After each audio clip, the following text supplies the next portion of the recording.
Hello दोस्तों, कल मैं एक वीडियो लेके आया था जिसमें मैंने आपको बताया था कि मैं अभी कोर्ट के लिए निकल रहा हूं और आज एक केस में फाइनल आर्ग्यूमेंट होने। तो दोस्तों उस केस में फाइनल आर्ग्यूमेंट हो चुके हैं। अब उस केस में क्या डिसीजन आया है तो मैं आपको जजमेंट के बाद बताऊंगा। जजमेंट रिजर्व कर दिया गया उस फाइल में, 3 फाइलें थी।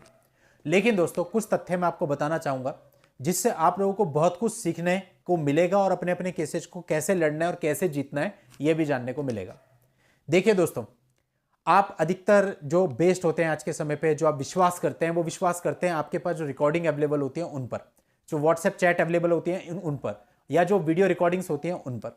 ठीक, लेकिन आपको झटका बहुत बड़ा तब लगता है जब किसी कारणवश आपकी वो रिकॉर्डिंग, आपकी वीडियो रिकॉर्डिंग कोर्ट में नहीं देखी जाती है, उन पर ज्यादा ध्यान नहीं दिया जाता है। लेकिन दोस्तों आप सोचिए, कुछ समय पहले जब ये रिकॉर्डिंग्स वाला दौर नहीं था, 2011 से पहले जब स्मार्टफोन ही नहीं थे, तो उस समय पे कोर्ट क्या चलती नहीं थी, या उस समय पे जजमेंट नहीं आते थे, या उस समय पे लोग सत्यता कैसे कोर्ट के सामने लाते थे। तो दोस्तों इसी पर ये वीडियो है। यहां पर हमने कोई वीडियो रिकॉर्डिंग प्रस्तुत नहीं करी, कोई ऑडियो रिकॉर्डिंग प्रस्तुत नहीं करा, कोई व्हाट्सएप चैट नहीं दिया, लेकिन उसके बावजूद लड़की की पूरी पिटीशन को झूठा साबित किया। कैसे, मैं आपको बताता हूं, ध्यान से सुनिएगा। ये 3 केस थे। इन तीनों केस में एक केस जो लड़की की तरफ से डला हुआ था, उसमें उसने लड़के के ऊपर कुछ एलिगेशन लगाए हुए थे, हस्बैंड के ऊपर। ये मेरे को मारता पीटता था, टॉर्चर करता था, कमरे में बंद रखता था, खाना नहीं देता था और भी अन्य प्रकार की क्रूरताएं करता था। ये लड़की का अपना वर्जन था। अब दोस्तों इस वर्जन के लिए लड़की के पास भी कोई खास पुख्ता सबूत नहीं थे।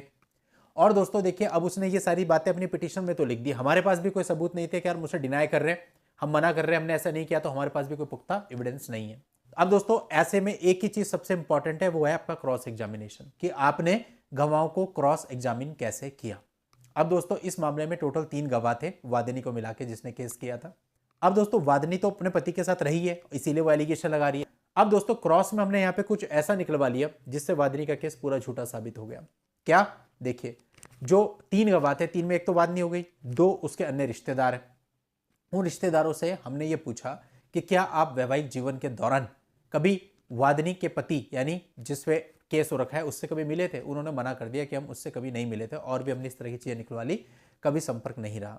अब यानी इसका एक सीधा सा मतलब यह होगा कि वादिनी ने 2 गवाह अपनी तरफ से प्रस्तुत करे, उन दोनों ने ही कह दिया कि वो कभी वादिनी के मैट्रिमोनियल घर गए नहीं, कभी पति से मिले ही नहीं। यानी अब आपने जो भी क्रूरता की घटनाएं बताई, इसका सीधा मतलब हो गया कि उन 2 गवाहों ने उस क्रूरता को होते हुए नहीं देखा है, उन्हें उसके बारे में नहीं पता कि वो तो दूसरी सिटी में रहते हैं और वो कभी वहां पे गए नहीं और वो कभी पति से मिले भी नहीं। तो उन दोनों गवाहों की जो रिलायबिलिटी थी वो खत्म हो गई। उन दोनों ने वादिनी के कथनों को सपोर्ट किया था कि हाँ भाई ऐसा हुआ, ऐसा हुआ, ऐसा हुआ, लेकिन जब आप उससे कभी मिले ही नहीं, उसके वैवाहिक घर में कभी गए नहीं, तो आपको क्या पता क्या हुआ क्या नहीं हुआ, है ना। और इसके अलावा कुछ कॉन्ट्राडिक्शंस भी हमने निकलवा दिए।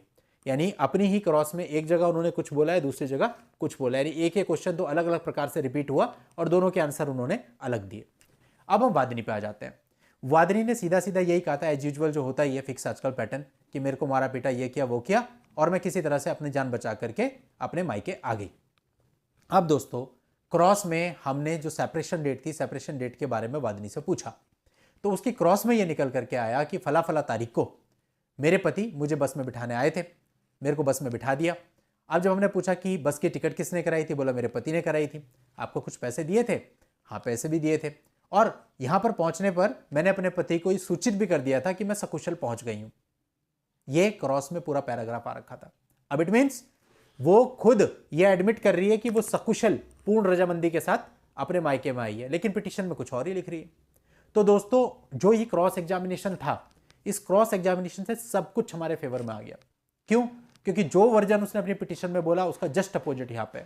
अब दोस्तों इसीलिए मैंने आपको पहले भी बहुत सारे वीडियो बनाए हैं कि क्रॉस एग्जामिनेशन बहुत इंपॉर्टेंट चीज है, और यहां जो भी आपके वकील साहब होते हैं उनकी भूमिका बहुत महत्वपूर्ण होती है कि वो क्या क्या चीजों को निकलवा लेते हैं, और वो जो चीजें निकलवाएंगे वही चीज आपको इससे बाहर लेके आएगी। अब जब आर्ग्यूमेंट हुए तो ये सारी क्रॉस पड़ी गई, ये सारे कॉन्ट्राडिक्शन कोर्ट को बताए गए, और ये भी बताया गया कि भैया जो पिटीशन में बोल रही है इसका जस्ट अपोजिट तो यहां बोल रही है, आप कौन सी चीज को सच मानेंगे? पिटीशन में कि धक्के मार के बाहर निकाल दिया, मार पिटाई करके बाहर निकाल दिया, या यहां पे बोल रही है कि तो मेरे को कुछ छोड़ने आया था, पैसे देकर के मुझे भेजा था, किस बात को सत्य मानेंगे?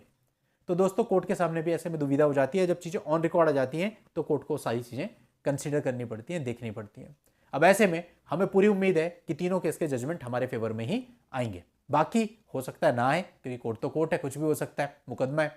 इसलिए हमें ओवर कॉन्फिडेंस में तो नहीं रहना चाहिए, लेकिन हाँ एक कॉन्फिडेंस जरूर होना चाहिए। तो कॉन्फिडेंस पूरा पूरा है। अगले महीने जजमेंट आना है, जजमेंट आने के बाद उस पर मैं वीडियो आपके लिए लेकर के आऊँगा, ताकि आपको पता चले कि पूरा मामला कैसे चला और पहली डेट से लेकर आखिरी डेट तक किस तरह से पूरा केस लड़ करके बाहर किया गया। दोस्तों 2.5 साल के अंदर अंदर ये तीनों केस बिल्कुल स्टार्टिंग से एंड तक खत्म हो गए और फाइनल जजमेंट अब दिसंबर 2023 में आ जाएगा।